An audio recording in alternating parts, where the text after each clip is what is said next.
Bab hukmi imani man qala mutirna binawi kadha. Muka surat 87.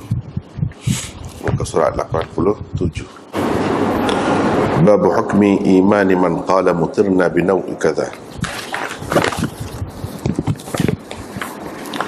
عن زيد بن خالد الجهني قال صلى بنا رسول الله صلى الله عليه وسلم صلاة الصبح بالحديبية في إثر السماء كانت من الليل فلما انصرف أقبل على الناس فقال هل تدرون ماذا قال ربكم قالوا الله ورسوله أعلم قال أصبح من عبادي مؤمن بي وكافر فأما من قال مطرنا بفضل الله ورحمته فذلك مؤمن بي كافر بالكوكب وأما من قال مطرنا بنوء كذا وكذا فذلك كافر بي مؤمن بالكوكب. Bersambung ke muka surat 90.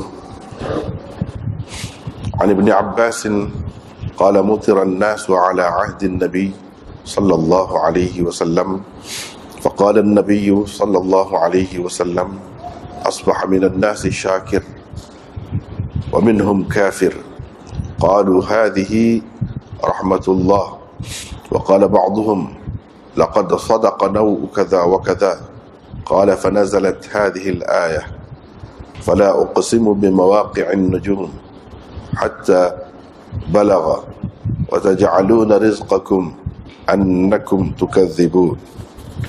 Itu dua hadis yang ada di bawah tajuk bab ni, dan seterusnya di bawah bab lain. Kita tengok dulu setakat tu.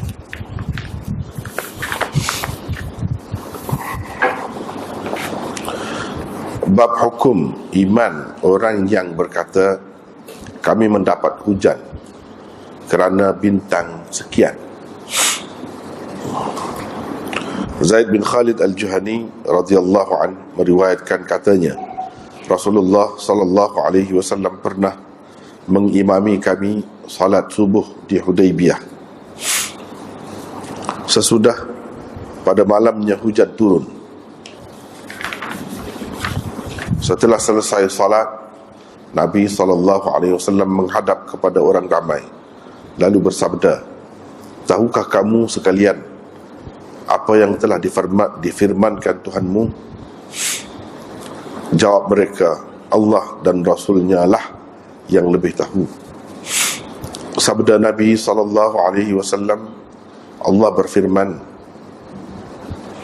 ketika hamba-hambaku bangun pagi-pagi, ada di antaranya mukmin dan ada pula yang kafir. Orang yang berkata hari hujan kerana kurnia dan rahmat Allah, dia mukmin kepadaku, kafir kepada bintang-bintang. Dan orang yang berkata hari hujan kerana bintang ini dan bintang itu, dia kafir kepadaku dan beriman kepada bintang-bintang. Hadis yang ke-59, Ibnu Abbas radhiyallahu anhu meriwayatkan katanya, pada suatu ketika di zaman Nabi sallallahu alaihi wasallam pernah turun hujan. Maka bersabda Nabi sallallahu alaihi wasallam, ada orang bangun pagi dalam keadaan syukur. Mereka ialah orang-orang yang mengatakan hujan ini rahmat Allah. Dan ada pula yang kafir. Mereka ialah orang-orang yang mengatakan hujan ini kerana bintang ini dan itu. Kata Ibnu Abbas, lalu diturunkan Allah ayat berikut, maka aku bersumpah dengan tempat-tempat beradanya bintang-bintang, sampai kepada ayat, kamu mengganti rezeki dengan mendustakan Allah. Kamu menggantikan rezeki, yakni yang Allah berikan, dengan mendustakan Allah. Itulah dua hadis dengan terjemahan Di bawah bab tadi.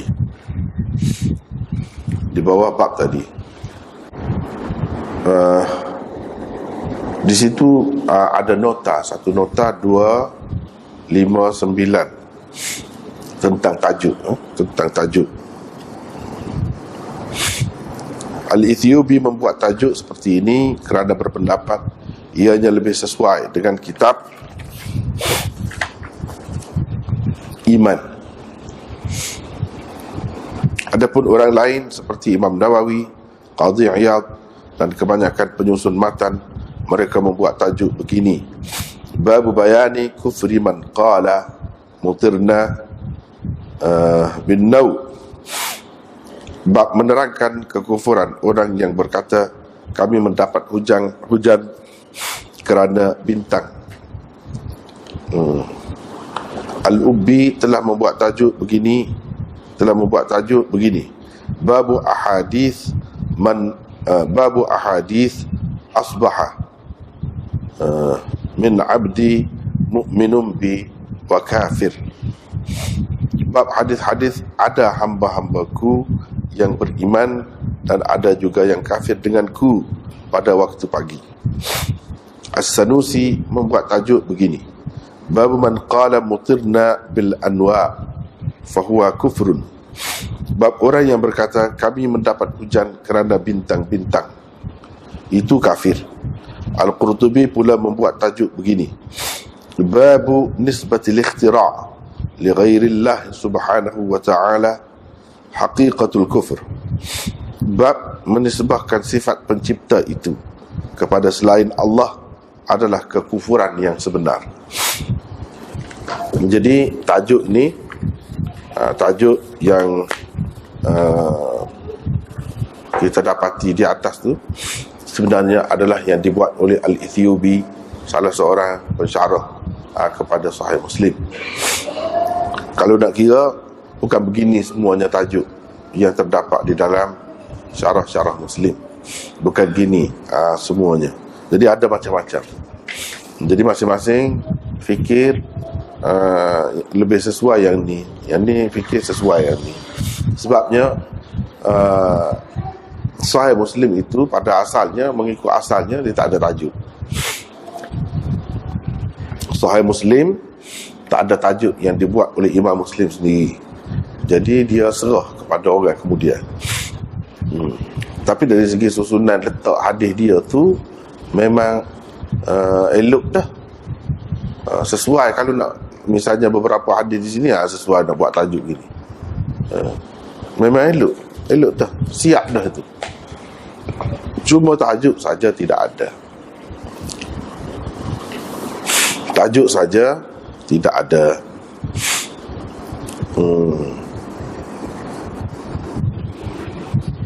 Jadi masing-masing fikir tajuk apa yang sesuai dia masukkan di situ. Sudah beberapa kali kita sebut sebenarnya di sini apa sebab Imam Muslim tidak buat tajuk. Sudah beberapa kali, kalau yang sudah ikuti sebelum ni tu dia tahu apa sebab. Jadi ringkas ceritanya, satu, dia tak sempat.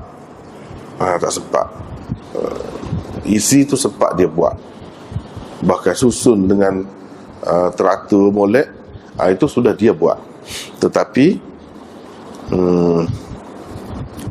dia tak masukkan tajuk tu. Itu satu. Yang kedua, sengaja dia tinggalkan. Sebagaimana Imam Bukhari, guru dia, ada juga kadang-kadang dalam Sahih Bukhari itu dia tinggalkan tajuk, dia tak buat tajuk. Tujuan dia supaya pelajar-pelajar belajar buat tajuk. Sebab apabila kita pandai buat tajuk, berarti kita dapat memahami maksud hadis itu, apa yang sesuai, apa yang kesimpulan daripada hadis itu. Itu tujuannya.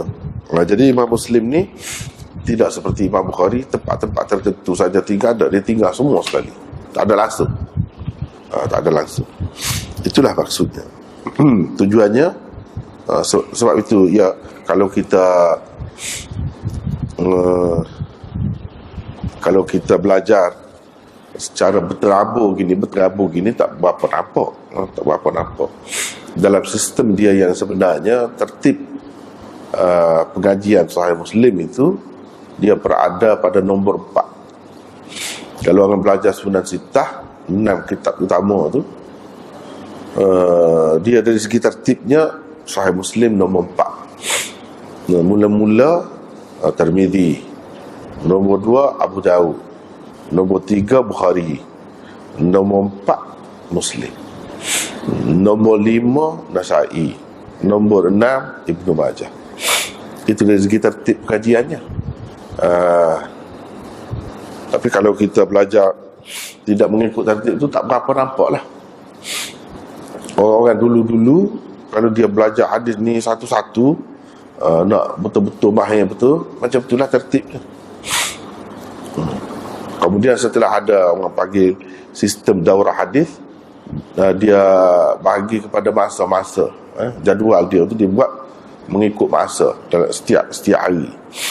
Jadi waktu pertama dia belajar Tirmizi, waktu kedua dia belajar Abu Daud, macam itulah tertib tadilah. Waktu ketiga Bukhari, waktu keempat Muslim, begitu. Mungkin kalau seorang mengajar penatlah, jadi dia adalah pembahagian dari segi jadual tu, guru tu lain-lain lah. Tapi kalau dulu lagi, sebelum ada sistem daurah hadis, dalam pengajian talaqi ni, dia kalau guru yang sama mengajar, dia mengajar kitab tu dulu. Tertibnya macam tadilah. Setelah habis kitab tu baru kitab 2. Atau mungkin kalau dia mampu, kalau dia sanggup, dia mengajar 2 terus. Mengajar Tirmizi dulu, Abu Daud, 2. Habis 2 dia sambung 2 pula, tapi mengikut tertib itulah juga. Mengikut tertib itu juga. Kalau kita perhatikan kelebihan mengajar mengikut tertib itu, dia ada kelebihannya yang tersendiri. Kelebihannya yang tersendiri. Macam kata tadi, dari segi tertibnya, kalau kita kata selepas Bukhari itu, sebahagian besar daripadanya umumnya dia adalah tajuk tu, tapi ada juga tempat-tempat yang tak ada tajuk. Jadi Muslim langsung tak ada tajuk. Jadi kan lebih mencabar lagi lah. Dari segi langsung tidak ada tajuk tu, kena fikir sendirilah buat tajuk. Tetapi apa yang berlaku bukanlah setiap orang pelajar tu disuruh buat tajuk. Yang berlakunya pensyarah kepada kitab Sahih Muslim ni ramai. Bila ramai, mereka tu seseolahnya murid-murid yang terpilih, masing-masing buat tajuk. Di situlah kita nampak kehebatannya. Sampailah maksud asal Imam Muslim, iaitu dia serah kepada pelajar-pelajar ataupun pembaca-pembaca yang bijaksana supaya buat sendiri tajuk-tajuk. Itu cara dia. Jadi banyak lagi lah maksud yang lain. Sebenarnya kitab hadis yang 6 tu bukan maksudnya jangan kita faham. Ramai orang silap faham. Dia faham kitab ni lah kitab yang utama. Dari segi darjatnya, dari segi kelebihannya, dari segi ketinggiannya, tidak ada yang dapat menandingi 6 kitab ini. Yang lain-lain itu semuanya dari segi tarafnya, kesahihannya, ketinggiannya, kedudukannya di bawah daripada yang 6 tu. Dia faham begitu, itu silap. Kalau faham begitu, silap. Kita sepatutnya tidak faham begitu. Yang sebenarnya kitab yang 6 tu adalah kelebihannya terletak pada dia terpilih sebagai sukatan untuk pengajian hadis atau silibus dalam pengajian hadis. Itu sebenarnya bukan nak cerita nak apa dia supaya orang terima inilah kitab yang paling tinggi dalam ahli sunnah. Tidak begitu. Untuk pengajian hadis, untuk sukatan pengajian hadis, maka kitab yang 6 ini adalah paling baik berdasarkan pengalaman ulama-ulama hadis. Mana-mana jadi ulama-ulama hadis besar tu, dia belajar cara itu. Sebab kalau nak belajar kitab hadis ni banyak, nak pilih yang besar, yang kecil, yang banyak jilid, yang sejilid saja, banyak lagi yang lain. Dan yang dari segi kedudukannya lebih lagi daripada yang 6 tu. Yang 6 tu maksudnya tak termasuklah Bukhari, Muslim. Yang lain-lain tu, misalnya Tahawi, Ma'anil Athar, itu tinggi kedudukannya, tinggi. Lagi misalnya Al-Muntaqa, Ibnul Jarud, itu tinggi. Dan kitab tu bukan besar, satu seketul gitu je. Kalau nak kira nak buat belajar pun senang. Dan banyak lagi lah yang lain. Kita kata Sahih Ibnu Khuzaimah misalnya, itu tinggi. Dari segi ketinggian kedudukannya melebihi Sunan Tirmizi lagi, melebihi Sunan Tirmizi lagi, melebihi Sunan Ibnu Majah lagi. Al-Muntaqa apa semua tu lebih tinggi lagi daripada Ibnu Majah. Sunan Darimi misalnya, Sunan Darimi itu pun tinggi kedudukannya. Bahkan di dalam kitab-kitab yang utama ni, dia salah seorang guru kepada kitab, pengarang kitab-kitab hadis yang 6. Maknanya nak kira lebih senior lah, lebih senior. Tapi orang tak guna. Sebab kalau nak buat belajar semuanya kitab hadis ni banyak sangat. Ulama hadis pilih yang ni. Kalau belajar yang ni memang jadi. Memang jadi sebagai sukatan. Itulah pemilihan untuk sukatan ini penting. Dalam pengajian apa-apa pun, dia walaupun nampak begitu, ya boleh guna buku mana-mana pun, tetapi kepada ahli dia tahu. Buku ini yang meninggalkan kesan yang sangat mendalam dan sangat besar dalam pembentukan peribadi atau pemikiran hadis tu, kepahaman hadis tu. Dia nampak begitu, memang tu. Sebab itu ulama-ulama besar semuanya belajar cara tu. Seseolahnya ini sesuatu yang sudah teruji lah dari segi keberkesanannya. Dari segi keberkesanannya itu memang teruji.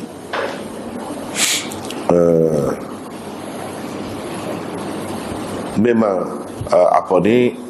dapat menimbulkan orang kata satu malakah, satu kemampuan di dalam jiwa pelajar-pelajar hadis itu untuk menjadi muhaddis kemudiannya. Memang begitu cara. Itulah sukatan. Lebih kepada pemilihan untuk sukatan pengajian hadis, bukan untuk menyatakan kedudukan dan taraf kitab itu di antara kitab-kitab hadis yang banyak itu, bukan. Misalnya Muwatta Imam Malik, itu tinggi lagi, nak banding dengan Nasa'i apa semua tu tinggi lagi. Kemudian dari segi dekatnya dengan Rasulullah sallallahu alaihi wasallam pun dekat. Kalau dalam Bukhari misalnya, thulathiyat itu dia ada 22 saja thulathiyat. Itu pun sudah menjadi kebanggaan kepada Imam Bukhari. Iaitu di mana di antara Imam Bukhari dengan Nabi sallallahu alaihi wasallam tu hanya ada tiga orang perawi saja. Itu dipanggil hadis-hadis thulathiyat. Imam Bukhari sudah bangga dah. Ditulis dengan huruf besar, dengan setengah nuskah Bukhari itu, ataupun dia tulis di tepi tu ke, ini thulathiyat yang keberapa. Sedangkan kalau kita tengok Muwatta Imam Malik, thulathiyat itu umumnya hanya 3 orang. Bahkan berapa banyak, hanya 2 saja, 2 orang atau seorang sahaja di antara pengarang dia tu, yakni Imam Malik dengan Rasulullah sallallahu alaihi wasallam. Jadi betapa hebatnya, betapa tingginya kedudukannya kalau nak kira dari segi ketinggian sanad. Sebab itu pun dia ambil kira juga. Tapi tidak, walau bagaimanapun dalam pengajian hadis yang lengkap, yang orang kata kemas, memang dia kena belajar semua tu. yang kita sebut tadi seperti Ma'anil Athar, Syarah Ma'anil Athar, ataupun Muwatta' Imam Malik, itu memang dipelajari juga, belajar juga. Tapi kalau nak kira yang betul-betul asas untuk pengajian hadis, memang 6 kitab tu. 6 kitab tu yang terkenal sebagai Sunan Sittah. 6 tu pun sudah cukup dah. Memang yang lain-lain tu sebagai tambahan sahaja, sebagai tambahan sahaja.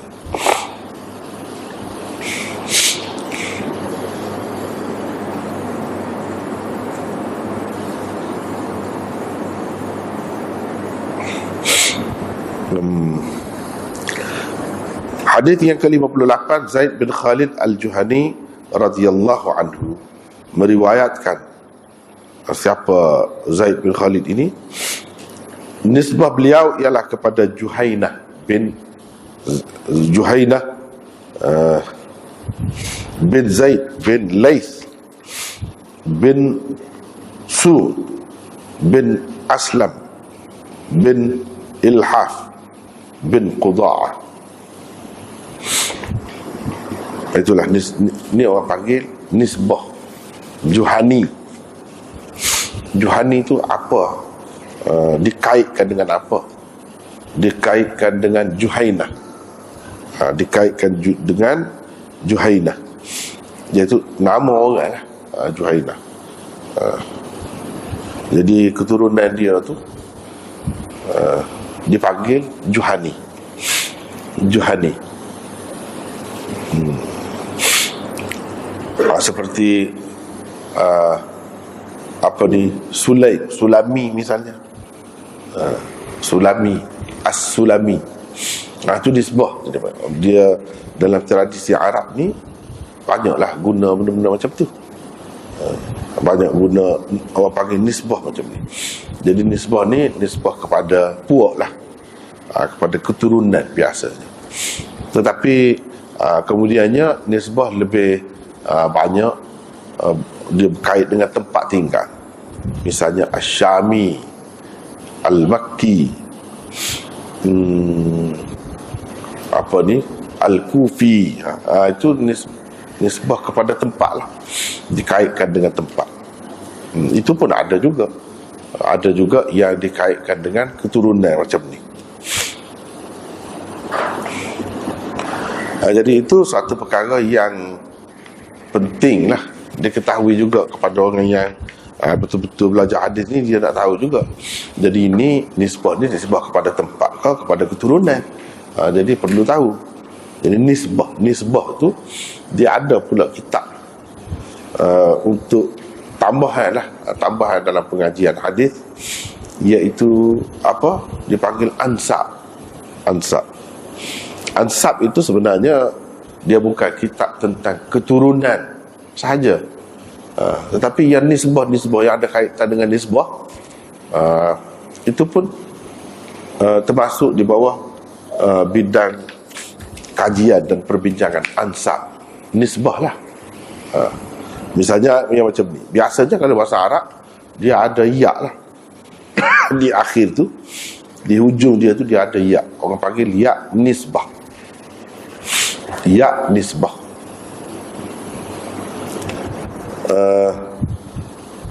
Sebab apa? Sebab kita belajar ni dalam tradisi ataupun budaya Arab. Sahabat-sahabat ni orang Arab, jadi kena tahu budaya dia. Kalau tak tahu budaya dia, susah lah.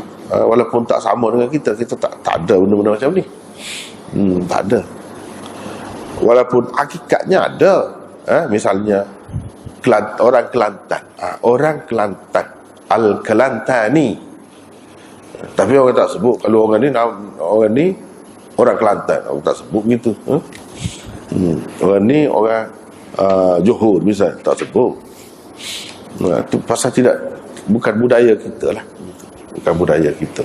Jadi nak mengetahui itu kena betul-betul lah, betul-betul tahu.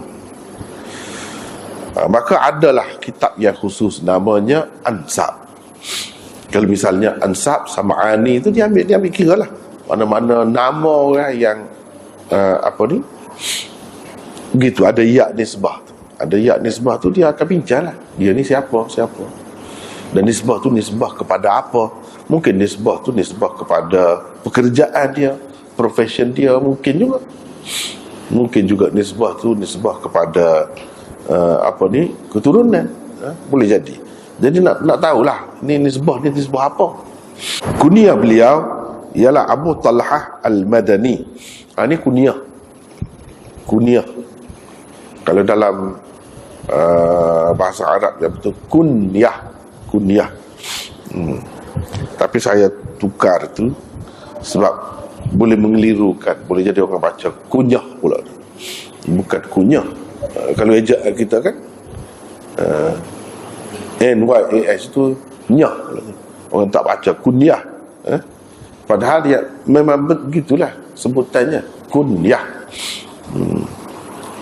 Kunyah tu jadi Melayu lah, jadi Melayu. Ini pun budaya dia juga yang perlu diketahui. Bila kita nak tahu tentang sahabat-sahabat ni, dia akan ada lah benda-benda macam ni. Orang kita kurang ada. Sekarang ni orang yang minat kepada Islam, dia guna dalam bentuk kunyah tu. Misalnya Abu ini dia sebut, anak dia nama Khairuddin, dia kata Abul Khair misalnya. Abul Khair, itu kunyah dia. Jadi kunyah ini sebenarnya bukan budaya Islam sahaja, tidak, budaya Arab sebenarnya, budaya Arab semasa jahiliah dulu pun guna juga. Cuma Nabi SAW menetapkan, macam ada takrir daripada Nabi SAW lah untuk penggunaannya tu. Jadi kalau guna tu tidak salah. Islam mengesahkan, tidak kata Islam tidak mengiktiraf itu. Walaupun zaman jahiliah ada guna, lepas tu dia hapuskan. Nabi tak pernah guna, sahabat-sahabat tak pernah guna, tidak, memang guna. Memang budaya itu berterusan. Selepas Islam pun dipakai juga dan diterima baik. Bahkan Nabi SAW dan sahabat-sahabat utama boleh dikatakan ada kunyah dia tu, walaupun dari segi umumnya dalam budaya kita orang Melayu dia tak ada. Dan ini pada saya lah, ini dia lebih pergi kepada uruf, bersifat uruf, lebih bersifat uruf daripada bersifat keugamaan.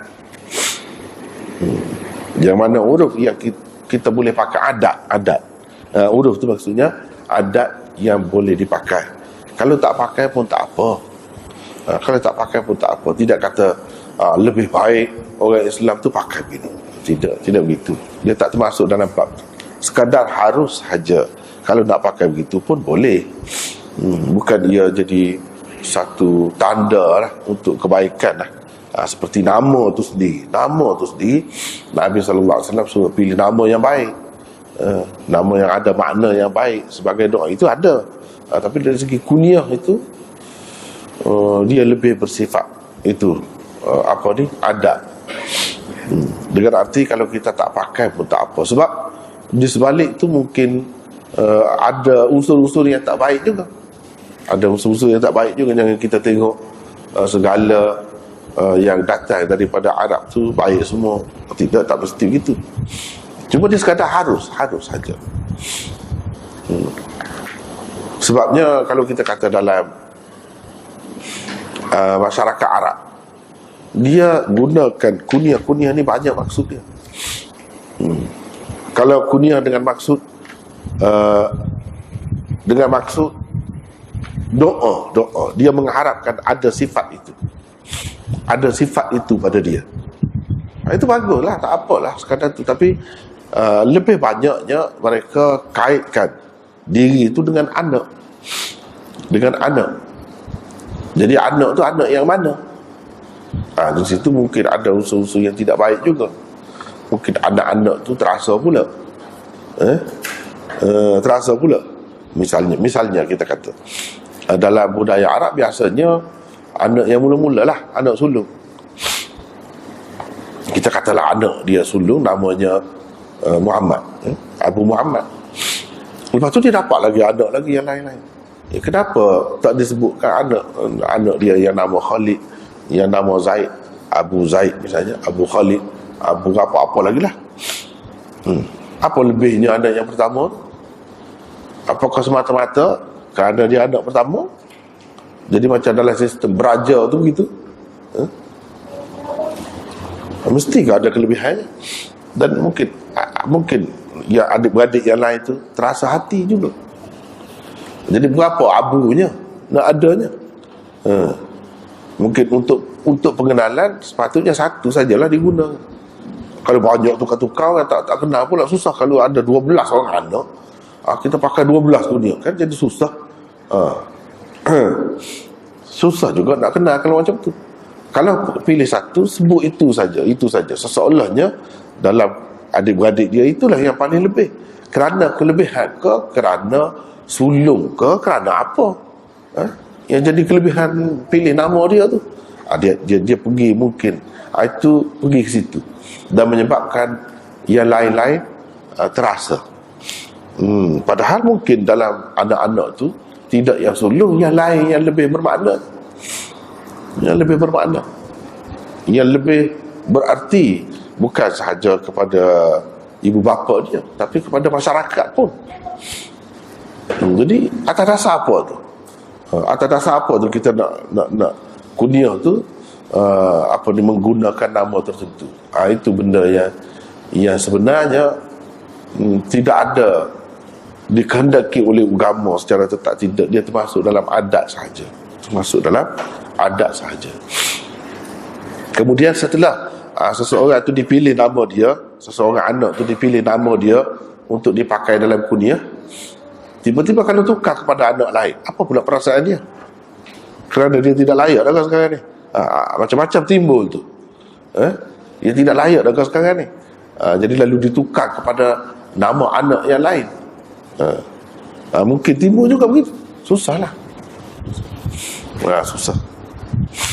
Dia jadi macam sistem beraja lah. Kalau kita kata tentukan sulung, jadi mestikah yang sulung tu yang paling cerdiknya, yang terpilih dalam keluarga, dalam anak-anak dia? Tak mesti kan?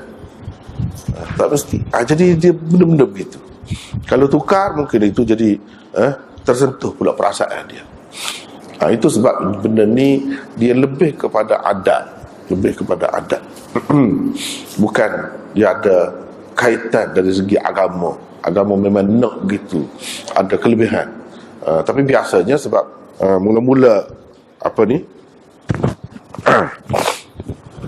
mula-mula dapat anak tu suka tu, jadi kaitkan dengan nama dia lah, begitulah biasanya. Tapi apabila pergi kemudian tu pergi, barulah kita tengok mungkin tidak berapa tepat tu, benda-benda begitu. Jadi kunyah ni kadang-kadang ada beberapa untuk seseorang. Jadi bukan satu, ada beberapa untuk seseorang. Tetapi dalam beberapa tu, banyak tu, mungkin ada yang lebih popular daripada yang lain, gitu sajalah. Macam di sini ada juga yang mengatakannya Abu Abdurrahman. Ini sebenarnya macam yang saya sebut tadi, dia jadi satu kesukaran pula. Sebab apa? Sebab kepada perawi-perawi misalnya dalam ilmu rijal, orang-orang yang ada kepentingan lah, orang-orang yang niatnya kita kata tak baik lah, dia selalu guna ni kunyah yang berbeza-beza, jadi pening kepala kan. Orang ingat orang lain pada hadiah juga. Jadi ini salah satu cara untuk nak menyembunyikan hakikat, untuk menipu juga. Itulah benda yang di sebalik kebaikan dia terbanyak juga yang tidak baik. Dengan sebab itu saya lebih nampak benda ni dia berkait dengan adat, dengan uruf, bukan berkait dengan agama tu sendiri. Sebab di sampingnya dia ada kesan-kesan buruk dia tu. Tidak semestinya itu adalah yang terbaik. Tapi kalau nak guna, sekadar nak guna itu haruslah bolehlah. Tapi kalau kita nak kata ini sunnah dengan arti sunnah tasyri'iyah dan inilah cara yang terbaik mendatangkan keberkatan, ada kelebihannya, tidak begitu. Tidak begitu. Beliau adalah seorang sahabat yang terkenal. Hadis beliau dikategorikan sebagai riwayat orang Hijaz, Hijaziyin. Beliau telah meriwayatkan sebanyak 81 buah hadis. Bukhari dan Muslim sama-sama meriwayatkan sebanyak 5 buah daripadanya. Imam Muslim bersendirian dalam meriwayatkan sebanyak 3 hadis daripada beliau, iaitu riwayat beliau daripada Nabi SAW, 2 Uthman bin Affan, 3 Abu Talhah Al-Ansari. Beliau telah meninggal dunia di Kufah di penghujung zaman pemerintahan Muawiyah. Ada juga yang mengatakan di Madinah pada tahun 78 Hijrah ketika berusia 85 tahun. Zaid bin Khalid Al-Juhani meriwayatkan, katanya Rasulullah SAW pernah mengimami kami salat subuh di Hudaybiyah. Jadi imam kepada kami dalam sembahyang subuh di Hudaybiyah. Hudaybiyah orang kata apa ni, selalu juga sebut perjanjian Hudaybiyah. Hudaybiyah boleh juga, Hudaybiyah boleh juga, kedua-duanya boleh. Jadi di bawah tu ada sebut sesudah pada malamnya hujan turun. Jadi pagi tu, malam tu hujan turun, pagi tu dia jadi imam dalam sembahyang subuh. Setelah selesai bersembahyang salat, Nabi SAW menghadap kepada orang ramai lalu bersabda. Setelah selesai salat, Nabi SAW menghadap kepada orang ramai lalu bersabda, tahukah kamu sekalian? Jadi ini semua ni menjadi perhatian kepada ulama-ulama. Segala perbuatan Nabi SAW tu diperhatikan. Bila sembahyang tu Nabi SAW macam mana kedudukannya, bertukar ke tempat duduk dia tu, dia pusing ke ataupun dia terus menghadap kiblat ke, atau macam mana, dia berzikir ke ataupun macam mana, apa zikirnya, lama ke. Dia sebenarnya benda-benda ni dapat kita lihat di dalam hadis, dapat kita tahu melalui hadis. Zahir hadis ini menunjukkan Nabi SAW tidak terus duduk dengan menghadap ke arah kiblat sesudah memberi salam.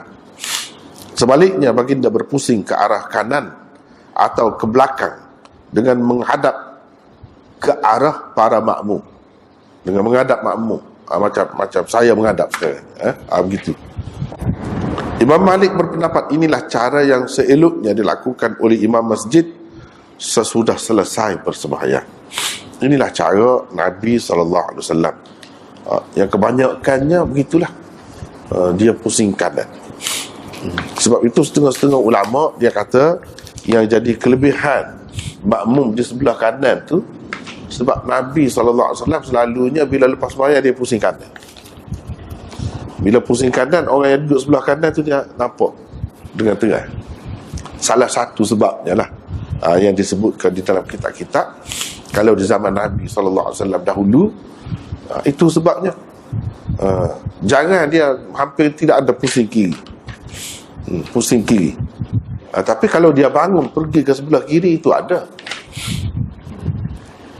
Pusing sebelah kanan, dia adalah bacalah zikir-zikir, begitulah. Ataupun dia pusing terus dengan membelakangi kiblat, menghadap betul makmum. Dan ini adalah cara yang terbaik sebenarnya. Tidak kata yang eloknya terus menghadap kiblat seperti masa sembahyang, seperti masa salat. Sebab ini sudah selesai, salat sudah selesai. Apa sebab yang jadi elok buat begini? Sebabnya kalau orang-orang yang baru datang tu dia tak keliru. Dia tak keliru dengan kedudukan imam tu. Kalau imam tu duduk macam tahiyat, keadaan tahiyat tu, boleh jadi yang baru mari tu dia ingat imam tu tak selesai lagi, dia pun Allahu Akbar dengan niat nak ikut imam tu, padahal imam tu bukan dalam sembahyang dah, selesai dah sembahyang. Boleh jadi berlaku begitu. Jadi bila dia pusing tu, daripada jauh sudah nampak ini dia tidak menghadap kiblat dah, dia sudah selesai dah sembahyang, jadi tak boleh nak ikut dia lah. Itu maksudnya, itu tujuan dia. Lepas tu kalau dia nak bercakap-cakap pun gitu juga, dia pusing terus. Dan dalam hadis-hadis kita tengok kalau ada apa-apa keperluan, Nabi SAW kadang-kadang tak ada langsung zikir, wirid apa tak ada, terus dia pusing, dia cakap terus lepas sembahyang tu. Itu cara dia. Ada kalanya kalau tak ada apa-apa, dia duduk lagi, tapi dia pusing lah. Pusing tu salah satu maksud utama dia, supaya tidak mengelirukan orang yang datang. Khususnya kalau di tempat sembahyang tu ramai sangat, banyak saf di belakang tu tak nampak. Tahukah kamu sekalian apa yang telah difirmankan Tuhanmu? Jawab mereka, Allah dan Rasulnya lah yang lebih tahu. Kamu tahu apa yang Allah firmankan? Jadi kalau Nabi SAW sebut apa yang Allah firmankan, kemudian kita cari firman Allah itu di dalam Quran tak ada, maka itulah namanya hadis qudsi. Hadis qudsi ni macam itulah. Hadis yang Nabi kata, Allah berkata atau berfirman. Sedangkan yang dia berfirman tu tak ada dalam Quran. Kalau dia berfirman tu ada dalam Quran, orang panggil Quran lah. Kalau tak ada dalam Quran macam yang ni tak ada dalam Quran. Ini orang panggil hadis qudsi. Hadis qudsi ni setengah-setengah orang dia ingat Kudus hadis Kudus, dia ingat istimewa. Tidak, sama saja dengan hadis biasa. Ia tidak jadi lebih dengan semata-mata disebutkan Allah berfirman. Tidak, ia bergantung kepada sanad. Seperti hadis-hadis yang lain, berbeza dengan Quran, di mana tidak ada dilihat kepada sanad dia tu, tak ada sanad, tak perlu kepada sanad. Tapi kalau hadis, walaupun hadis qudsi, sama saja dengan hadis biasa. Tidak kata dia ada kelebihan sendiri, ada nilai dia sendiri, sejak awal lagi dia lebih daripada hadis-hadis yang lain. Tidak begitu. Sama juga setengah-setengah orang kan dia sebut ini hadis musalsalat. Jadi musalsalat ni lebih lah. Musalsal ni mana hadis yang diterima generasi demi generasi dengan satu cara atau gaya yang tertentu. Sama ada dengan ucapan ataupun dengan perbuatan. Misalnya semasa dia meriwayatkan itu, dia Nabi SAW bukan macam kita ni nak menyampaikan hadis, duduk depan ramai-ramai, beberapa hadis dibaca, tidak gitu. Hadis itu asalnya segala ucapan dia, segala perbuatan dia. Pernah dia nak naik kuda, sambil-sambil nak naik tu dia kata, itulah. Jadi sahabat yang terima cara macam tu ketika nak naik kuda tu, dia akan meriwayatkan hadis itu dan ketika dia nak naik kuda macam tu. Misalnya, afdalul jihad kalimatu haqqin 'inda sultanin jair. Sebaik-baik jihad ialah berkata benar di hadapan pemerintah yang zalim. Misalnya itu Nabi ketika nak naik kuda. Jadi perawi di bawah dia pun buat begitu juga, perawi yang kemudian pun buat begitu. Jadi susah juga macam kita yang kemudian ni tak ada kuda kan? Macam mana nak buat naik kuda?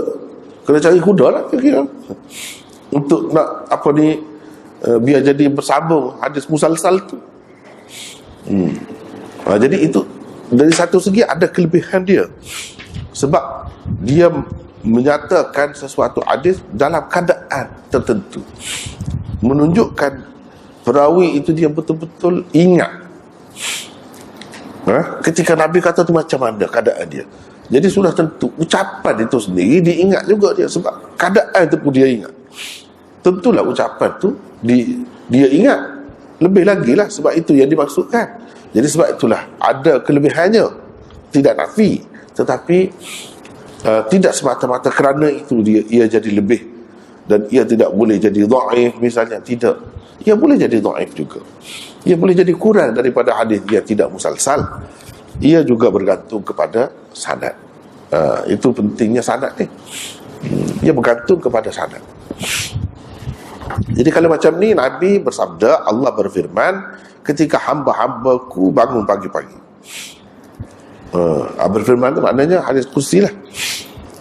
Jadi sahabat jawab, Allah dan Rasulnya lah yang lebih tahu. Jawapan begini diberikan sebagai bersopan dengan Rasulullah sallallahu alaihi wasallam apabila diajukan soalan oleh baginda sallallahu alaihi wasallam. Mungkin juga ia bermakna kami boleh mengagak, tetapi hal yang sebenarnya hanyalah diketahui oleh Allah dan Rasulnya. Boleh jadi juga ia bermakna kami langsung tidak tahu. Soalan itu bukan boleh dijawab oleh kami sebagai manusia biasa. Di dalam hadis ini, ia sesuai dipakai sama ada dengan makna yang pertama atau kedua. Dengan makna yang pertama atau kedua. Jadi, itu yang pertamanya. Mungkin ia bermakna kami boleh mengagak, tetapi hal yang sebenarnya hanyalah diketahui oleh Allah dan Rasulnya. Itu satu, itu yang pertama. Yang keduanya, boleh jadi juga ia bermakna kami langsung tidak tahu. Boleh jadi. Bila sahabat tu jawab gitu, itulah maksud dia. Kami langsung tidak tahu. Jadi pakai serahlah kepada Nabi, ceritalah. Dan Nabi SAW tu dah tahu dah, orang tak tahu. Benda ni memang benda yang patut kalau tidak tahu pun, sebab urusan agama, urusan gaib misalnya, kita kenapa pula ditanya begitu? Dah tahu dah, orang tak tahu, tak tanya juga macam tu. Kenapa begitu? Dia kadang-kadang pertanyaan itu lebih menarik perhatian. Untuk menarik perhatian, dia tanya. Lepas tu bagi tumpuan lah kepada apa yang seterusnya dia akan cakap tu. Itu tujuan dia. Kalau terus kita cerita tanpa seseorang tu memberi perhatian, dia tak berapa ingat. Dia mudah lupa. Sebab perhatiannya tak ada. Jadi ada kalanya Nabi SAW tanya begini, padahal dia tahu dah sahabat tu tak akan tahu. Tujuannya ialah untuk menarik perhatian. Sebab menarik perhatian itu penting untuk seseorang mengingat apa yang diucapkan. Itu penting.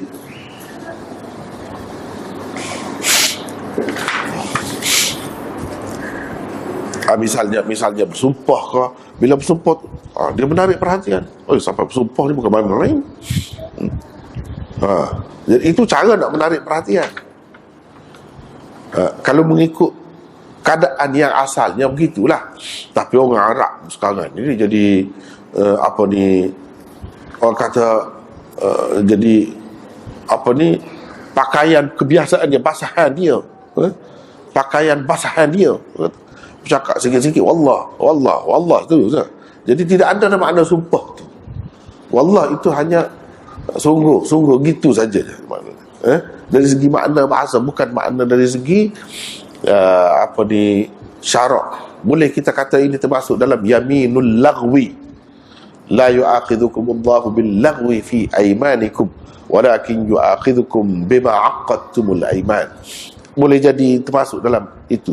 Sebab itu kalau dia buat bercanggah dengan apa yang dia sebut itu pun tak perlu bayar kafarah. Kalau tidak kena bayar kafarah.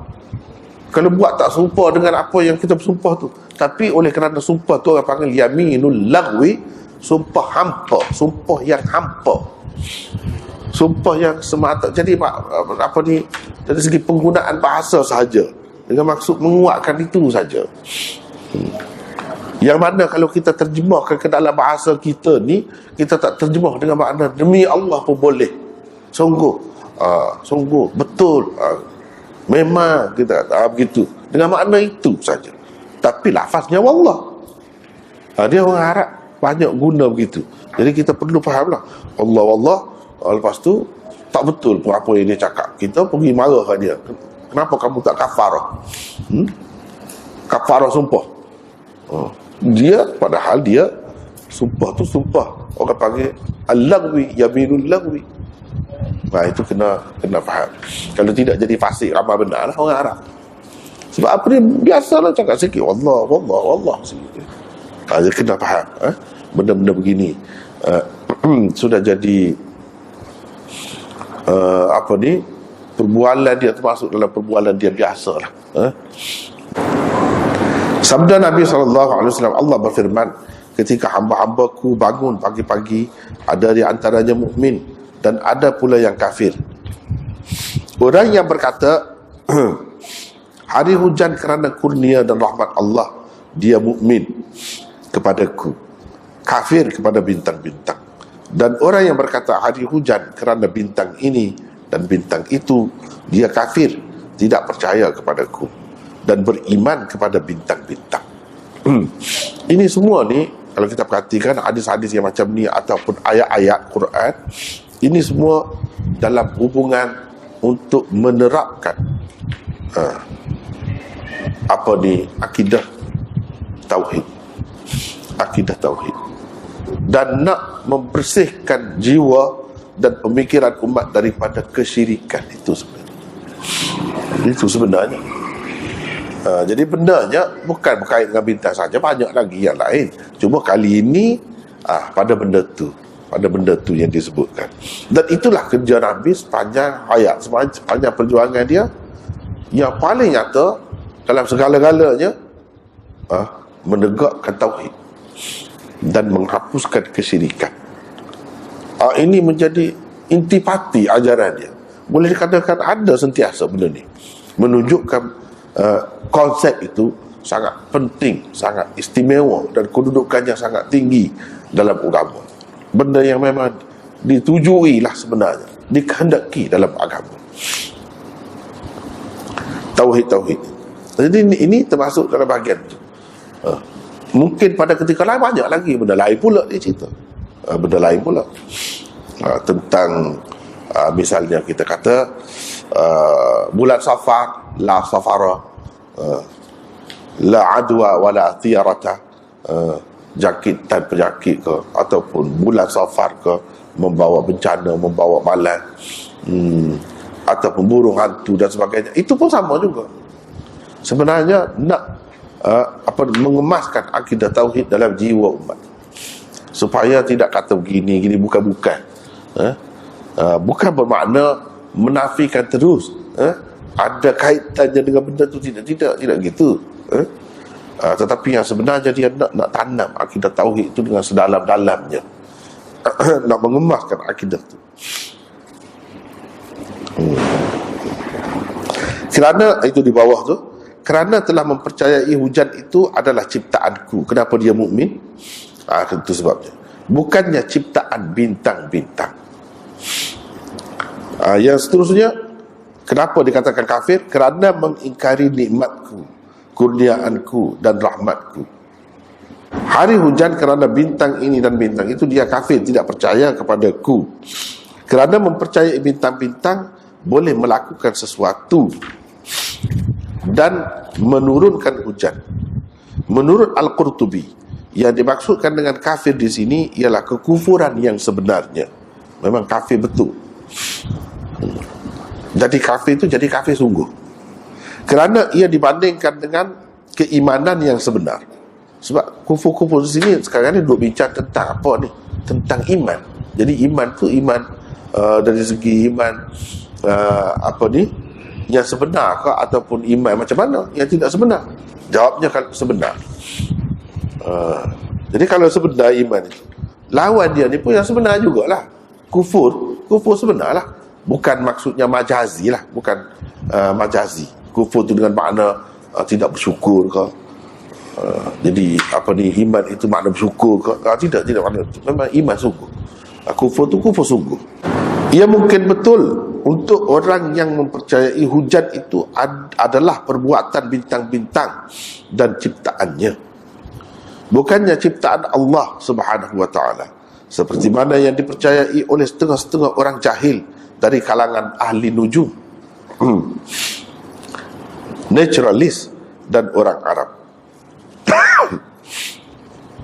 Adapun orang yang mempercayai bahawa Allah Subhanahu Wa Taala lah yang menjadikan hujan dan menciptakannya, lalu dia mengatakan kita mendapat hujan kerana bintang sekian-sekian, dia tidak jadi kafir.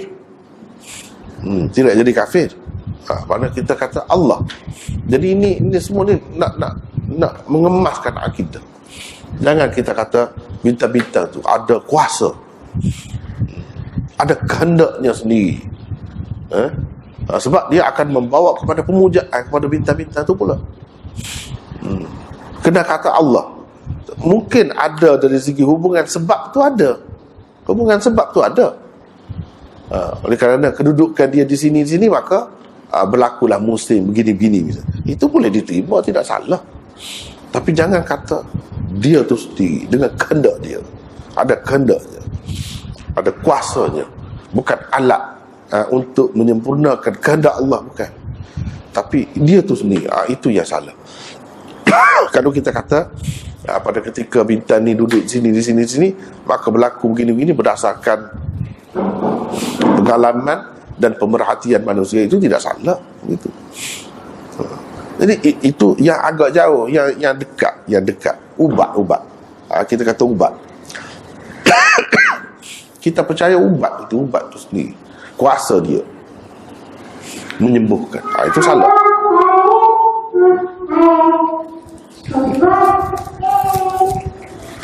Itu jadi salah kalau macam tu.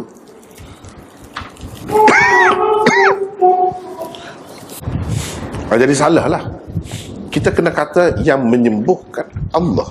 Ubat itu sebab, tanda saja. Sebab sama juga ini kita terima bintang itu sebagai sebab atau sebagai alamat. Tak apa, boleh terima. Tidak salah. Yang betul-betul menyembuhkan. Sebab itu dalam Quran dia sebut wa idza maridtu fahuwa yashfin. Bila aku sakit, dialah yang menyembuhkan, bukan ubat. Bukan ubat menyembuhkan. Yang menyembuhkan ialah Allah. Begitulah juga. Jangan kita percaya ubat itu. Sehingga kalau tak ada ubat itu, kita jadi menggelabah. Itu tanda jadi percaya kepada itu sangatlah tu. Bukan percaya kepada Allah. Dan kalau tak ada ubat itu jadi putus asa, jadi menggelabah, takut. Matinya bukan kerana tak ada ubat tu, kerana takut. Boleh jadi gitu. Itu salah. Itu yang dia tak mahu tu. Jadi naknya Allah. Sama juga bintang-bintang ni, benda-benda lain pun sama. Yang sebenarnya nak menanam tauhid itu sedalam-dalamnya, mengemaskan tauhid itu sekemas-kemasnya, dan menafikan kesyirikan yang mungkin timbul dengan apa-apa sebab. Banyaklah sebab-sebab tu. Jadi termasuk ini sekarang ni dia sebut tentang bintang. Sebab bintang-bintang ni daripada dulu lagi sudah ada. Ramai manusia yang jadi penyembah bintang. Ahli-ahli kaji bintang ramai sangatlah. Dia percaya sangat kepada bintang tu. Ada kuasa lah bintang tu. Dulu-dulu kan ada di tempat kita pun popular juga bintang itu, bintang ini kan. Bintang Taurus, bintang Cancer, Leo, macam-macam dah. Kemudian dia sebut pula orang ni gini. Itu melampau lah tu.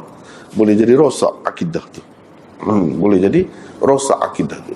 Kemudian dikaitkan dengan bintang-bintang di langit tu pula. Jadi sesuai dari segi dia ni nak buat kerja ni elok buat pada masa ni, bulan ni, sekian ni. Ini dah macam ada unsur-unsur kepercayaan kepada bintang tu. Bintang tu sendiri sudah ada kuasa. Jadi kita mengintai-intai keadaan dia tu. Itu silap lah. Itulah yang tidak dikehendaki oleh Nabi ni. Kalau macam tu dia boleh menggugat akidah tauhid tu. Padahal yang sebenarnya tak ada apa pun, bintang-bintang tu alat saja. Alat saja.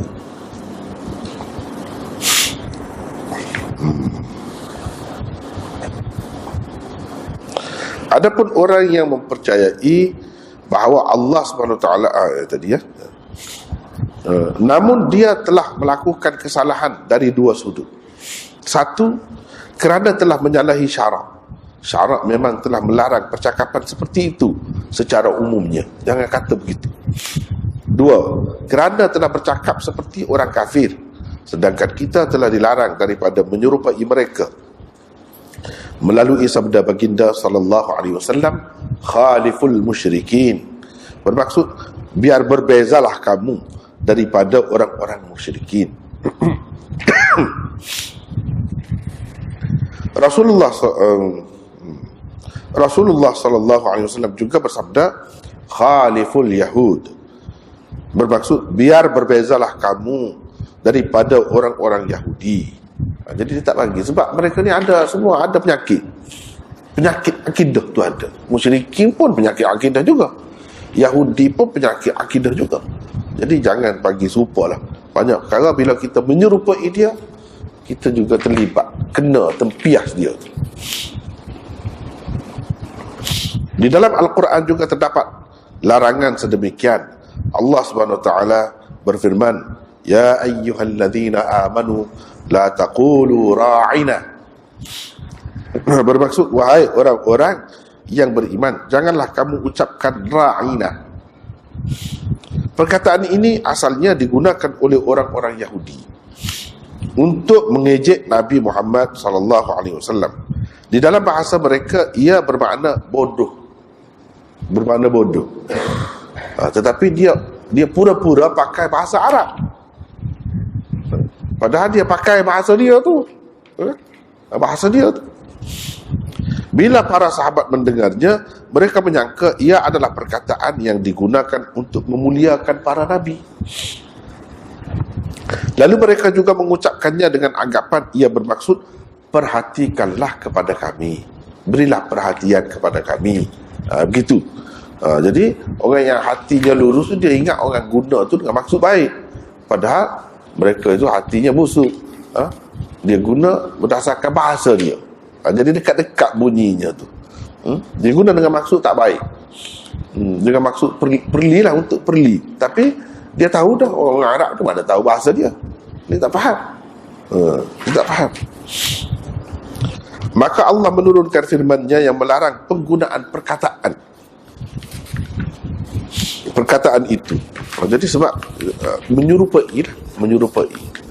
Padahal kalau bahasa Arab ra'ina itu maknanya bagus, berilah perhatian kepada kami, itu saja. Tapi oleh kerana biasa digunakan oleh orang Yahudi, dan mereka guna itu bukan dengan maksud yang baik, sebab itu dilarang. Jika hujan dan lain-lain dikaitkan dengan sesuatu tanda berupa sunnatullah, tidaklah pula ia terlarang.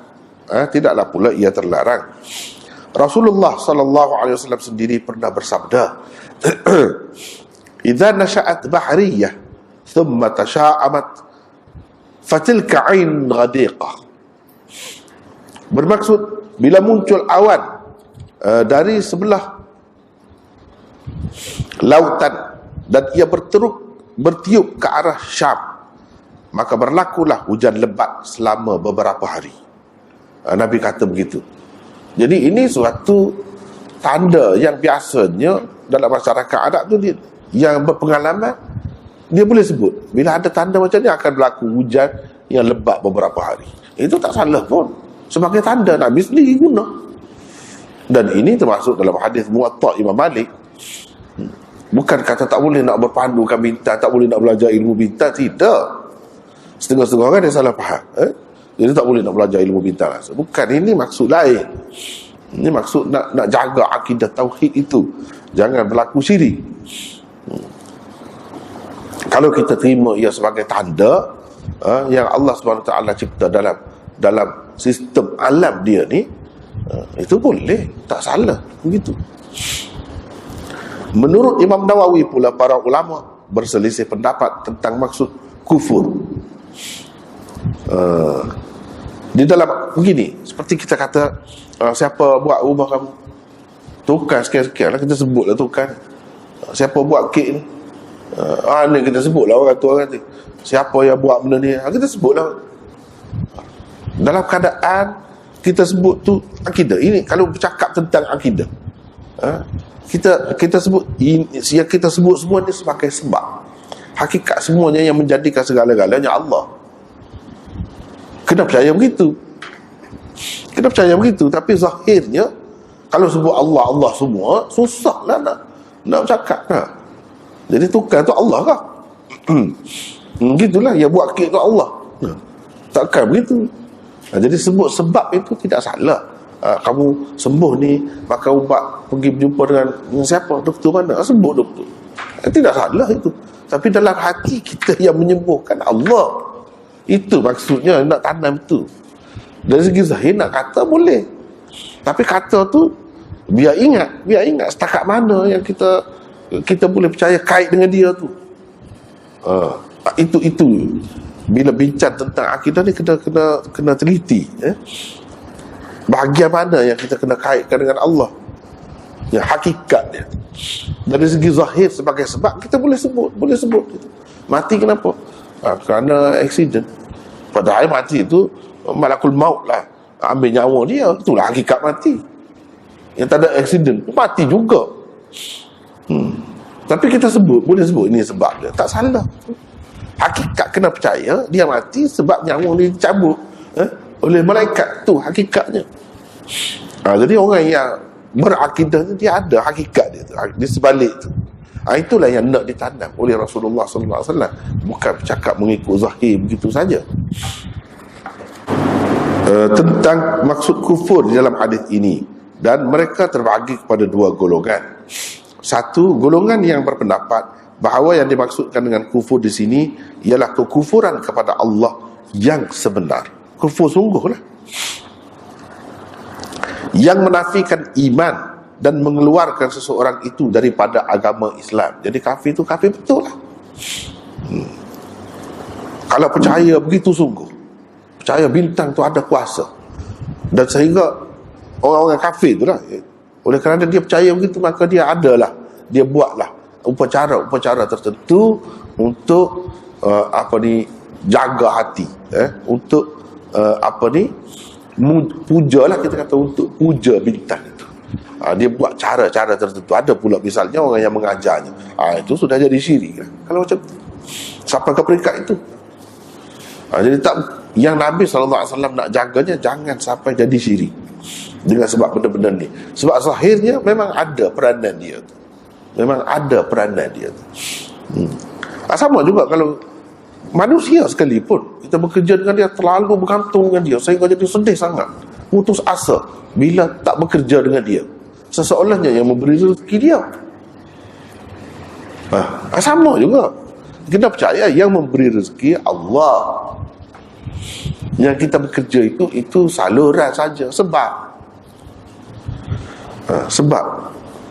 kita boleh susah hati dengan sebab pun boleh, tapi ada hak dia.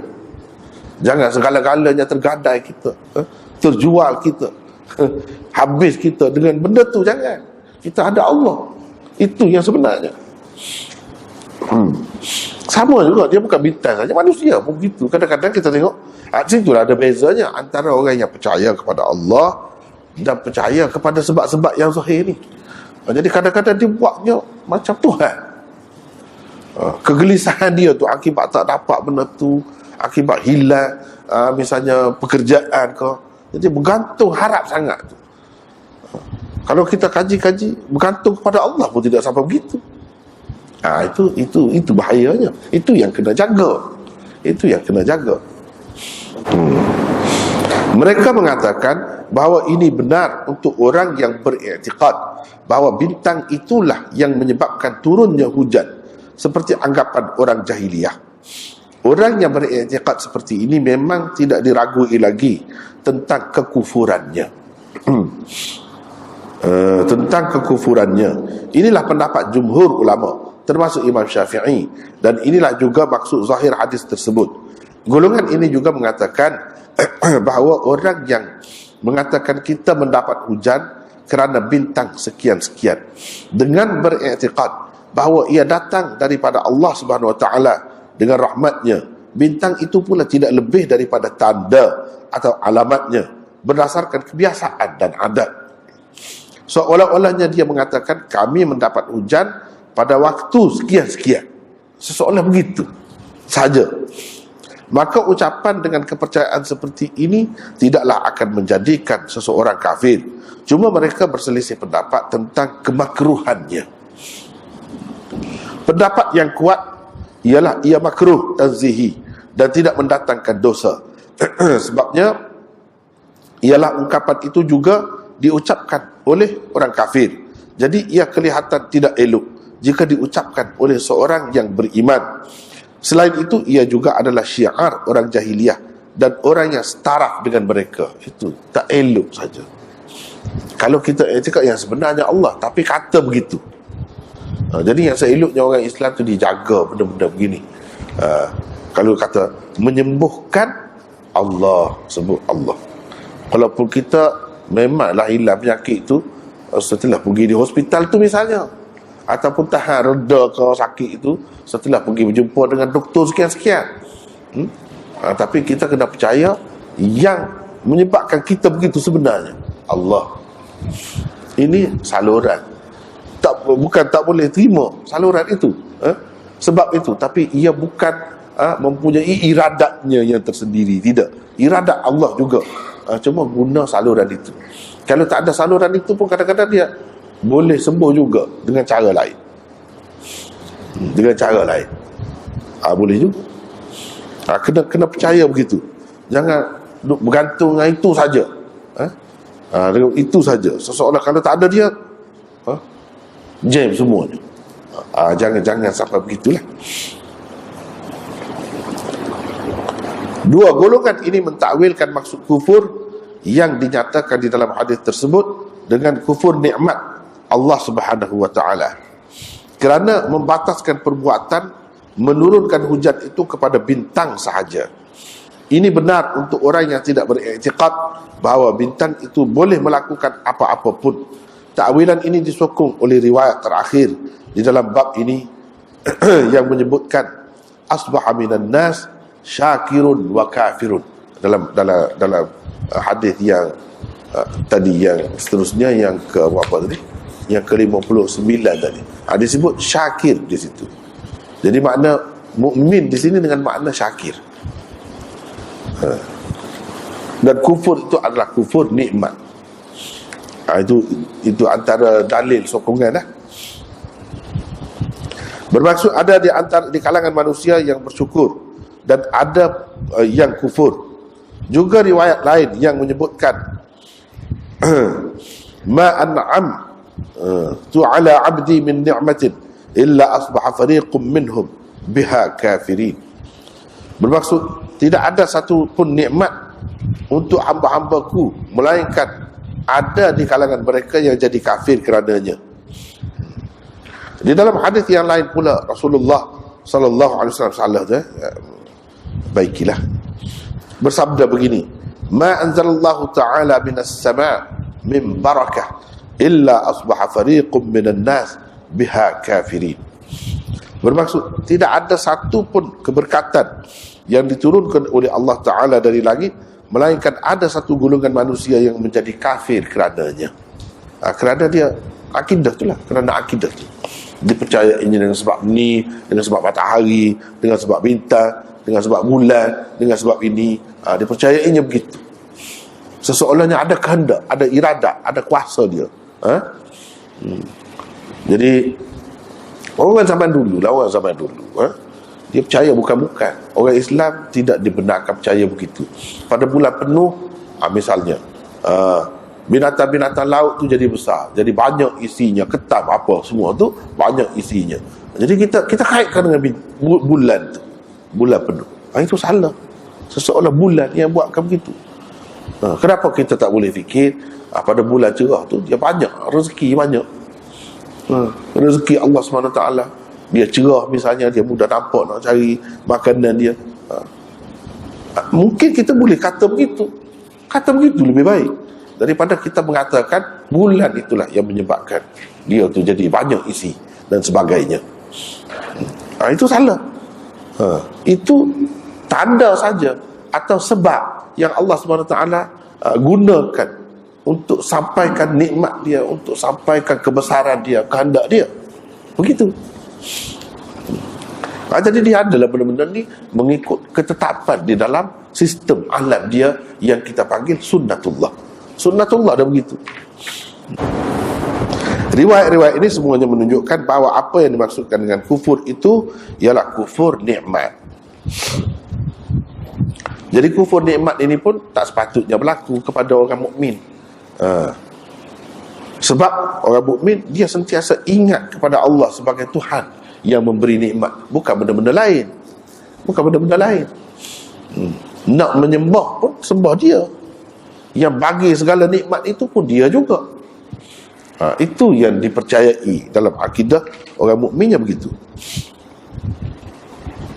Antara kesimpulan yang dapat dipetik daripada hadis ini ialah satu, seseorang yang beriman haruslah menjaga percakapannya, kerana ada kalanya ia boleh merosakkan iman. Jadi kena berhati-hati. Kadang-kadang iman kita tu rosak dengan sebab percakapan. Kadang-kadang iman kita tu rosak dengan sebab kepercayaan, keyakinan kita. Kita percaya begini, bintang ni lah yang menyebabkan kita jadi rugi. Bintang ni lah. Jadi kita akan terfikir pula, akan terdorong pula untuk buat sesuatu sebagai memujuknya, sebagai merayu kepadanya, untuk menghindarkan kemurkaan dan kemarahan. Dia akan bawa ke situ. Yang jadi pemujaan terhadap apa-apa tu gitulah asalnya. Itu yang nak dikikis, dihapuskan oleh Islam. Sebab Islam ni agama tauhid. Jadi dia nak tanam tauhid, nak kejakkan tauhid itu dalam jiwa manusia. Yang kedua, seorang yang beriman seharusnya beriktikad bahawa Allah Subhanahu wa taala adalah satu-satunya penyebab kepada apa saja yang berlaku.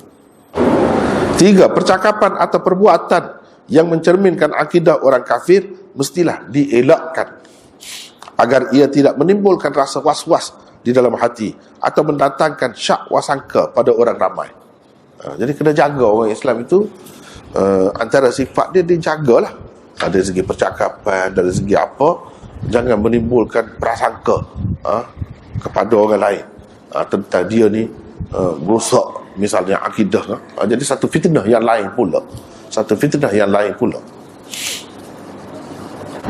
Yang keempat, orang Islam mesti berhati-hati dengan amalan yang sudah menjadi syiar orang kafir dan menjauhinya, walaupun pada dasarnya ia harus.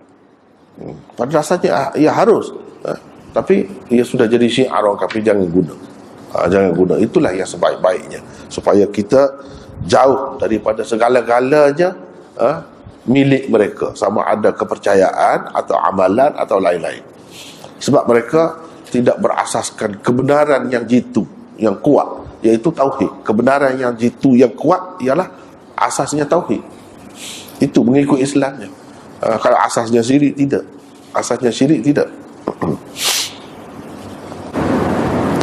Yang kelima, orang Islam yang beriman tidak boleh mengelirukan orang ramai tentang pegangan akidahnya. Yang keenam, iman seseorang boleh dinilai melalui percakapannya. Itulah antara yang dapat disimpulkan daripada hadis itu. Seterusnya, hadis yang ke-59, kita ada nota di situ. Ada orang bangun pagi dalam keadaan syukur. Mereka ialah orang-orang yang mengatakan hujan ini rahmat Allah. Hujan ini rahmat Allah. Dan ada pula yang kafir. Mereka ialah orang-orang yang mengatakan hujan ini kerana bintang itu dan ini, bintang ini dan itu. Jadi apa maksud di situ? Syukur yang dijadikan sebagai bandingan kepada kufur di dalam hadis ini menunjukkan bahawa kufur yang dimaksudkan itu ialah kufur nikmat. Kufur nikmat, bukannya kufur dalam arti kata yang sebenar. Namun boleh juga kufur itu dipakai dengan makna kufur yang sebenar, kerana Nabi SAW telah menjadikan ayat wa taj'aluna rizqakum annakum tukadzibun. Jadi boleh juga berdasarkan ayat ini nampak di situ dia dengan makna kufur yang sebenar. Jadi kufur nikmat dengan kufur yang sebenar dia dekat sangat. Jadi kadang-kadang dia sekadar kufur nikmat saja, tapi dia mudah sangat nak nak pergi tergelincir kepada kufur yang sebenar. Lalu diturunkan Allah ayat berikut, maka aku bersumpah dengan tempat-tempat beradanya bintang-bintang, sampai kepada ayat kamu mengganti rezeki, yakni yang Allah berikan dengan mendustakan Allah, Menurut Ibnu Salah, zahirnya di sini kesemua ayat itu turun berkenaan isu bintang yang sedang diperkatakan oleh orang ramai pada masa itu. Tetapi ayat yang sebenarnya turun berkenaan isu tersebut ialah firman Allah Subhanahu wa taala, wa taj'aluna rizqakum annakum tukadzibun. Ayat-ayat yang lain itu turun berkenaan peristiwa lain, namun oleh kerana waktu turunnya sama, kesemuanya disebutkan turun kerana peristiwa tersebut. Ini salah satu cara ahli tafsir lah dalam menggambarkan sesuatu ayat itu. Kadang-kadang dia guna cara begitu. Yang berkaitan sebenarnya ialah yang akhir itu, wa taj'aluna rizqakum annakum tukadzibun. Kamu mengganti rezeki yang diberikan Allah dengan mendustakan Allah. Maksudnya kita kata sepatutnya ini daripada Allah, kita kata daripada benda lain pula, daripada bintang, daripada awan, daripada matahari, daripada bulan, daripada apa-apa lagi. Begitu sepatutnya kita katakan ini semua kita dapat daripada Allah, tapi kita kata begitu. Kita sandarkan kepada yang lain, itu bermakna mendustakan Allah. Itu makna mendustakan Allah. Sepatutnya apabila kita mendapat nikmat Allah, kita syukur kepada Allah yang bagi itulah. Ini tidak. Sebaliknya yang kita buat, yang kita patut syukuri dia, kita tidak syukur kepada dia, kita syukur kepada yang lain. Inilah sikap orang kafir. Yang sepatut dia beribadat, dia bersyukur kepada Allah, dia pergi bersyukur, pergi beribadat kepada yang lain. Itu tak kena lah, begitu. Jadi orang Islam tidak begitu caranya. Orang Islam dia yakin segala nikmat yang diperolehi, dia diperolehinya itu datangnya daripada Allah, dan Allah jualah yang berhak untuk kita sembah, untuk kita puja, untuk kita syukuri dia saja. Begitu sepatutnya orang Islam. Gitulah orang Islam. Orang kafir tidak begitu. Orang kafir kalau tanya siapa dia turunkan hujan, Allah. Tapi yang sembah orang lain, dia pergi sembah benda lain pula. Sebab ada kepercayaan-kepercayaan tadilah, diresapi oleh kesyirikan. Bila syirik macam-macam. Itulah yang sebenarnya nak dalam hadis ni, nak jaga orang Islam daripada kesyirikan. Macam dalam hadis la adwa wa la tiyarata, itulah sama juga, tidak ada jangkitan. Jadi apakah Islam ni tak terima penyakit-penyakit apa tu semua? Tidak, bukan itu yang dimaksudkan. Jadi kita nak pergi kepada yang asal hakikat itu, hakikat yang menyebabkan ini penyakit ini jangkit ke apa ke tidak berjangkit. Siapa yang buat? Allah. Nak pergi situ maksud. Bukan benda tu sendiri. Kuman tu ke, bakteria ke, kita kata virus ke, apa ke, dia tu sendiri ada kehendak dia, ada iradat dia untuk memberi penyakit kepada seseorang itu. Tidak begitu. Allah yang buat semua tu. Itu maksudnya. Jadi tidak apa?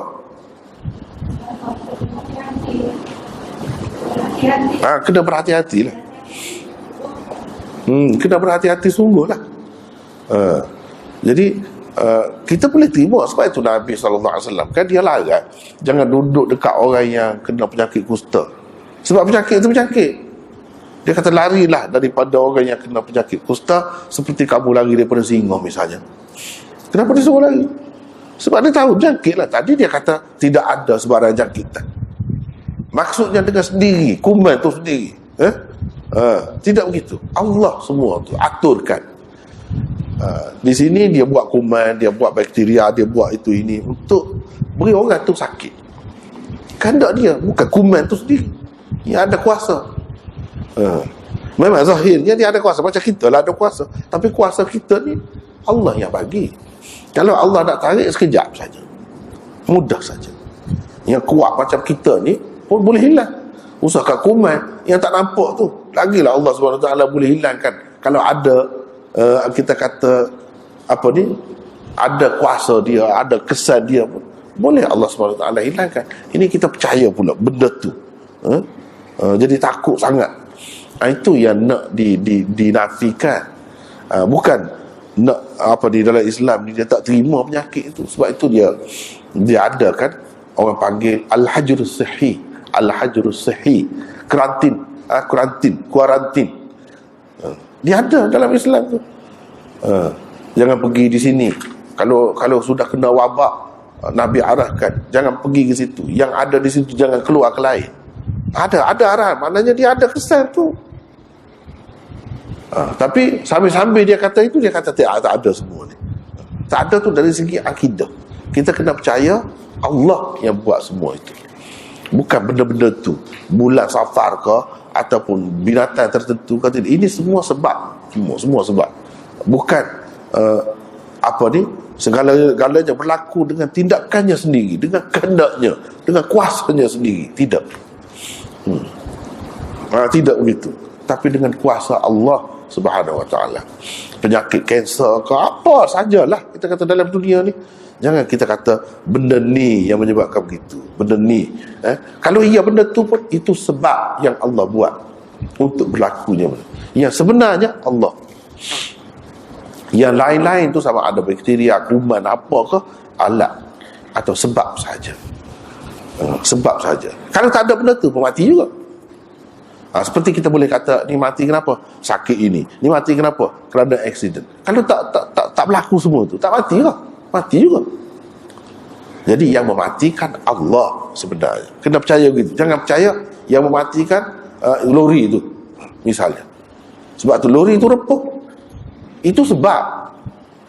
Itu yang nak dibezakan di sini. Yang nak dibezakan di sini. Apa ni, benda-benda ni sebagai alamat, sebagai tanda, sebagai sebab boleh diterima. Boleh dikata pun dia mati kerana dilanggar lori. Mati kerana lori, boleh kata pun. Tapi kita kata kerana lori pun, lori itu ke yang mati mengambil nyawa dia? Tidak. Dalam akidahnya Allah tu pun kita tahu lagi yang mengambil nyawa malaikat. Tapi kita kata yang sebenarnya Allah, berapa lapis tu di situ? Berapa lapis? Kita tahu bukan lori itu yang mengambil nyawa dia, malaikat pun kita kata, walaupun kita kata malaikat itu sebab lagi yang sebenarnya mengambil nyawa kita Allah. Itu berapa lapis? Itu yang sebenarnya yang nak ditanam oleh Nabi SAW melalui hadis-hadis ni. Tauhid itu apa makna? Macam tadi kena percaya begitu. Dan dia ada kesannya kalau kita tak percaya begitu kan jadi resah, gelisah kita. Kalau tak percaya begitu, duduk gantung dengan benda-benda sebab-sebab tadi. Sedangkan sebab-sebab ni dalam istilah bahasa Arab, dalam istilah ilmu, sebab ni mana? Benda kalau tak ada benda tu pun boleh berlaku. Itu sebab. Benda setara tu ya sebab ni. Sebab apa kenyang? Sebab makan nasi. Sedangkan kenyang tu boleh berlaku tanpa nasi pun. Itu tahap sebab. Tahap sebab setakat tu. Boleh berlaku benda tadi, kenyang tadi, tanpa itu. Dengan cara lain. Sebab apa terbakar? Api. Boleh jadi berlaku. Terbakar juga, tapi tanpa api. Jadi api itu sebab. Cuma biasanya hangus tu, terbakar tu dengan sebab api. Tapi mungkin berlaku dengan sebab lain. Dengan sebab lain. Itu orang panggil sebab. Ia berbeza dengan ilat. Ilat lain. Ilat tu tak dapat tidak dia, mesti dia. Kalau tak ada dia tak mungkin berlaku. Itu ilat. Kalau sebab tidak begitu. Itu dalam istilahnya.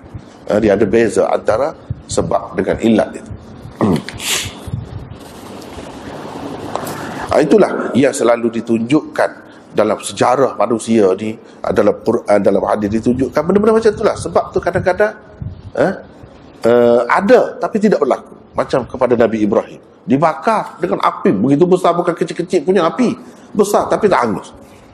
Sebab ada tapi tak berlaku. Sebab apa? Allah mengatasinya. Kuasa Allah mengatasinya. Benda-benda macam ni lah. Yang kadang-kadang kita dapat lihat tu pelik.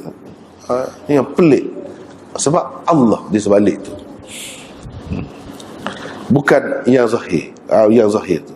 Kalau kita nak kira yang zahir, misalnya Nabi Yunus sekian lama dalam perut ikan tu mati. Tapi tidak. Kalau Allah tidak nak mati, tak mati. Dia boleh selamat lagi keluar daripada itu. Itu menunjukkan kuasa Allah tu mengatasi segala-galanya. Ini benda ni lah yang dibincangkan dalam tauhid, dalam akidah tu, benda-benda ni lah. Jadi benda-benda ni kalau kita perhatikan dalam hadis-hadis, ada banyak lah. Antaranya hadis yang kita bincangkan sekarang ni, dia berkait dengan nak kita faham apa sebab, apa ni yang sebenarnya di sebalik sebab itu. Di sebalik sebab yang membuat semua sebab ini Allah. Dialah penentu segala-galanya. Adapun sebab-sebab ni boleh kita sebut, tapi benda tu tak mesti berlaku dengan sebab ada dia, tak ada dia pun boleh berlaku. Banyak boleh berlaku. Macam kematian tadilah. Macam kematian, sebabnya banyak. Tak ada sebab pun boleh berlaku juga kematian itu. Sebab di sebalik sebab-sebab tu ada yang mematikan kita. Mematikan kita. Itulah yang dikatakan Allah tu Al-Muhyi, Al-Mumit, yang mematikan, yang menghidupkan. Apa makna? Itulah. Kita setakat itulah untuk tadi, dan satu lagi itu kita simpan nanti insyaAllah. Wallahu a'lam.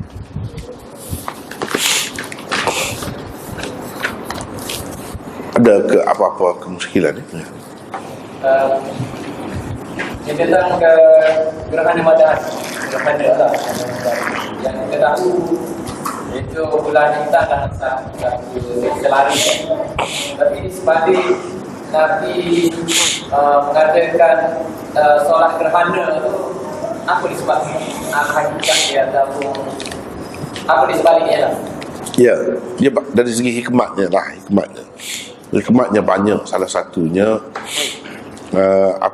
membesarkan, mengingatkan manusia kepada Allah yang menjadikan semua itu. Menjadikan semua itu. Jadi kalau kita lihat di kalangan manusia ni, ada yang menyembah matahari kan. Berapa ramai yang menyembah matahari di Jepun, mana tu penyembah matahari. Dalam Quran disebutkan pengalaman Nabi Ibrahim tu, macam mana cara dia menyatakan ini tidak layak sebagai Tuhan, ini tidak layak sebagai Tuhan. Sebab apa? Sebab dia hilang, lenyap. Kalau nak kata bulan sebagai Tuhan, dia lenyap, ada ketikanya lenyap. Matahari begitu juga. Ada ketikanya dia jatuh. Ada ketikanya dia lemah. Dia lemah. Apabila dilindungi sedikit saja tak nampak dah. Jadi ini kalau layaknya nak jadi Tuhan, semuanya tidak layak. Sekarang ni kita bukan sembah dia, tidak layak dah sembah dia. Kita layak sembah Allah. Allah lah yang tidak lemah. Allah lah yang tidak hilang, yang tidak lenyap. Itu hikmat di sebalik tu. Di sebalik sebagai macam suatu sindiran juga kepada orang-orang yang menyembah. Cuba tengok Tuhan kamu lenyap, padahal dilindungi oleh bulan sekejap saja, lenyap. Dah tak nampak kuasa dia.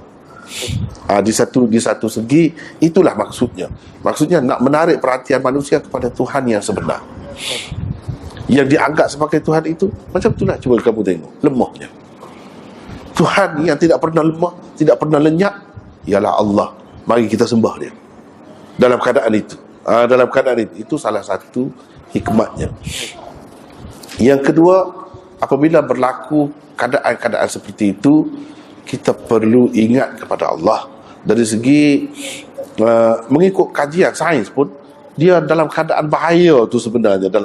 Dalam keadaan itu, bila kedudukan itu sejajar, sama, kedudukan bumi dengan bulan, dengan matahari itu kedudukannya sama betul begitu. Jadi boleh jadi dengan graviti yang ada pada masing-masing itu saling tarik menarik, dan boleh orang kata berlanggar. Bila ditarik tu boleh berlanggar dan hancur dunia. Jadi itu sebagai mengingatkan manusia kepada kebesaran Allah SWT. Dalam keadaan ini Allah SWT mungkin, kalau dalam keadaan lain pun boleh dia nak hancurkan. Kalau dalam keadaan itu ada sebab itu lagi kuat, lagi mudah nak berlaku. Jadi dalam keadaan itu kita kena ingat kepada Allah, bukan kita bersuka-suka, leka, tak ingat kepada Allah. Bahkan kita kena ingat dalam keadaan itu lebih-lebih lagi lah. Itulah disebabkan disyariatkan sembahyang gerhana tu, untuk mengingatkan manusia jangan leka. Sebab keadaan ini mungkin berlaku tu dekat sangat tu, nak hancur kepada kehancuran. Ada kalanya kalau kita perhatikan agama ni, dia suruh kita buat sesuatu kerana sesuatu yang lain. Misalnya kalau orang mari kotor, orang perempuan mari kotor, dia tak bagi sembahyang, tak boleh sembahyang. Kita kata yang mengandung tu, yang susah nak duduk, nak bangun pun susah, kenapa dia suruh? Sepatutnya pada masa itulah dia cuti. Masa mari kotor tu tak susah sangat, perut dia tak besar. Bila perut besar tu nak duduk pun susah. Kenapa dia suruh? Sebab pada ketika itulah sepatutnya dia ingat kepada Allah, banyak-banyak ingat. Dengan sembahyang ni, aqimis salata li dzikri, dirikanlah sembahyang untuk ingat kepada aku. Itu salah satu maksudnya. Jadi ketika mana seorang tu lebih patut dia ingat? Ketika dia bukan sendiri, ada orang lain dalam perut dia. Supaya tertanam ingat kepada Allah tu dalam darah daging anak di dalam perut tu. Dalam keadaan itu kita sangat-sangat memerlu kepada Allah. Kita sangat perlu ingat kepada dia, sebab dialah yang membentuk anak kita dalam perut kita. Jadi sebab itu dia suruh pada masa tu. Bukan dia nak bagi cuti. Padahal kita kata dari segi sepatutnya untuk kesenangan, cutilah masa tu. Tak payah kita kata masa mari kotor tu. Tapi tidak begitu. Dia ada maksud lain. Sama juga dengan gerhana tu, dia ada maksud supaya ingat kepada Allah. Sebab keadaan itu lebih patut kita ingat kepada Allah. Sebab kita dekat sangat tu, kalau nak kata kiamat tu, nak hancur tu. Bumi, bulan, matahari tu, mudah tu, dekat sangat tu. Kalau nak kira dari segi sebab zahirnya, boleh berlaku. Tetapi tak sampai masa dia tidak berlaku. Cuma nak menarik perhatian kita, nak mengingatkan kita supaya ingat kepada Allah, khususnya dalam keadaan-keadaan seperti itu.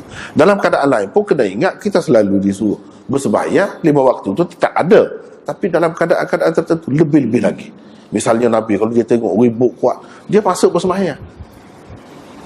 Ingat kepada Allah pada ketika itu. Sebab kita boleh jadi mati dalam keadaan itu, kita tak tahu ribut yang datang itu menyebabkan kita mati ke tidak, tak tahu. Jadi kalau kita nak mati, biarlah mati dalam keadaan ingat kepada Allah. Itu maksudnya pengajaran di sebalik itu, bukan dalam keadaan leka. Itulah antara hikmahnya.